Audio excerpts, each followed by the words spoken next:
Hello and welcome to Rain and Rail Enthusiast and a continuation of our look into the top 10 least used railway stations in Oxfordshire. To find out where we are today, here's John with the railway map.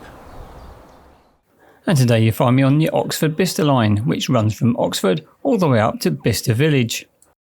And the station I'm visiting is Islip. A note before I begin that even after a lot of research, information about Islip station was very hard to come by. So if you have any more to add, please do so in the comments section. That said, Islip was opened in 1851 as a double-tracked station with a goods shed and cattle dock provided on the downside. It was part of a 16-mile section between Bletchley and Islip on the Oxford line. Another siding was to appear in the mid-1930s on the upside to accommodate a fuel reserve for the RAF. This was taken over by the Esso Company after the war. The site was busy, some 60 wagons a day would enter and leave the siding. Unfortunately, Islip would close in 1968 when the entire line between Oxford and Bletchley was shut. It would almost be 20 years before trains would run again on the line, and Islip reopened, this time as a single platform station in 1989. However, the original station buildings had long been demolished. Modernisation of the line in 2014 meant that Islip would once again become a two-platform station, and a car park was built. It now resembles a parkway station, although the car park is too small and services too infrequent for it to be called that.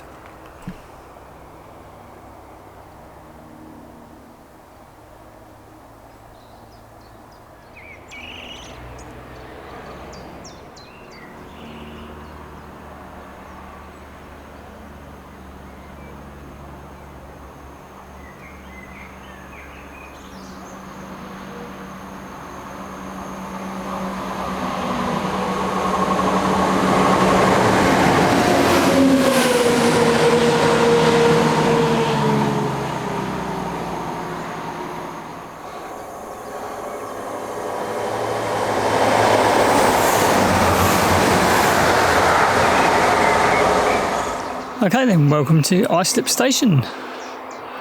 Steps going up to the other platform. I'm standing on platform 1 at the moment. Across the way there, I'm not going to get a very good shot of it because obviously it is now a private residence, but as you can see, that is a station house, and I have no doubt that probably was the original station house. So it's nice to see it's still in private hands, and very nice to see it still standing. Anyway, from the car park you come up here. All accessible. There is a departure board and an automatic electronic ticketing machine. There is no actual station building here anymore. Following around from that, there is a rather large waiting shelter, and nice to see a pretty substantial bike rack. There is also a pretty substantial car park here. Notices about how the doors close 30 seconds before train departure. And here's a look at the very, very modern and new platforms that have been built here at Islip. Carrying on a little bit further down the platform, there are some general waste bins and some recycling bins. As you go along, you'll always see a few notice boards, a notice to keep back from the platform edge. Not many trains actually stop here. There's a lot of through traffic though, which can go at a very high speed. An interesting thing here is a very, very old help point. I don't think I've seen one this old for a very, very long time, so always quite nice to see, but it has got a braille help marker on it. Following on from that help point, there is a little bit of outside seating which has seen better days, let's put it that way. And it continues all the way down. As you can see, a very good view down the line. And just down there, there is some more seating. And it's very well lit with modern lighting, which is obviously very good and safe and secure. There are also a lot of speakers here, so announcements are very clear. Right, let's go over the footbridge and have a look and see what's on platform 2. Just by the stairs on platform 1, there is also a local community information board, as well as another advertisement board. One thing of note, up here on the footbridge, a nice perspex glass, which enables you to have a very good view both sides of the running lines.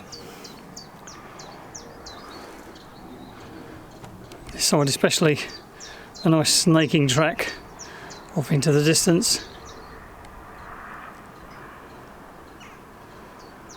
To note here as well, as you can see on your right hand side, there isn't an accessible way of getting to platform 2 if you aren't able to use the stairs.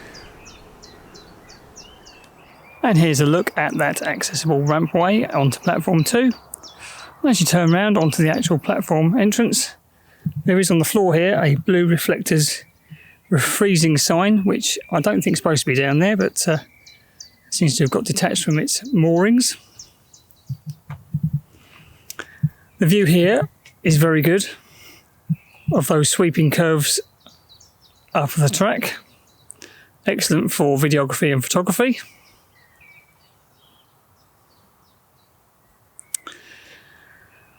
And you'll see also from platform 1 there is another accessible side gate to get onto platform 1. Let's carry on down platform 2 though. So welcome to Islip Station signage. Very nice and brand new. And also the lighting and speaker system. It's a shame we've got some very, very nice new furniture on this station, except for the seating. I'm hoping that will be changed in the next year or so, because the rest of the station looks absolutely spotless, and I certainly wouldn't want to sit down on those seats, I must say. As we go further down, you get a very good view down the running lines, all the way down. A very, very good view, excellent for photography and videography.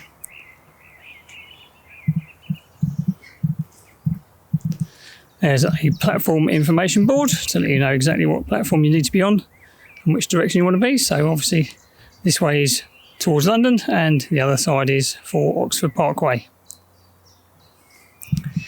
If you were to come down the stairs, you'd be immediately greeted with this waiting shelter,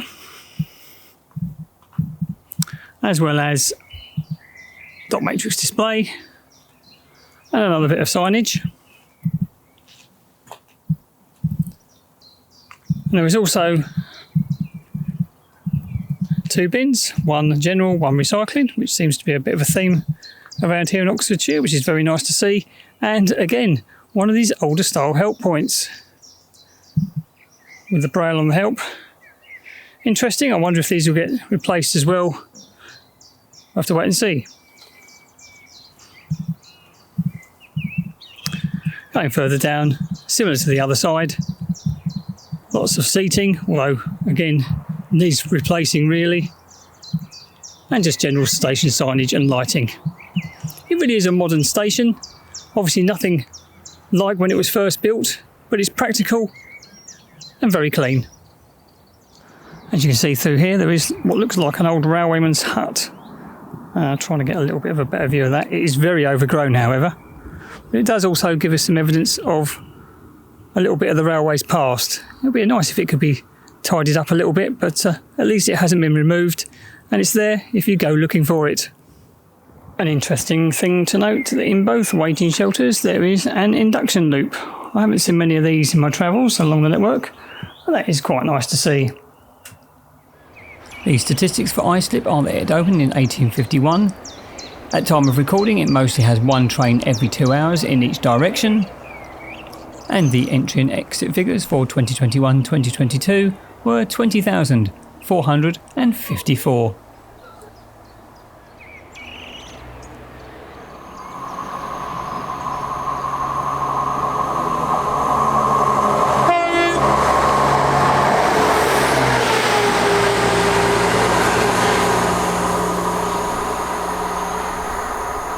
Islip Station is a modern looking station on this network, but it still has little quirks like the little hut that you just saw, or the old style help points.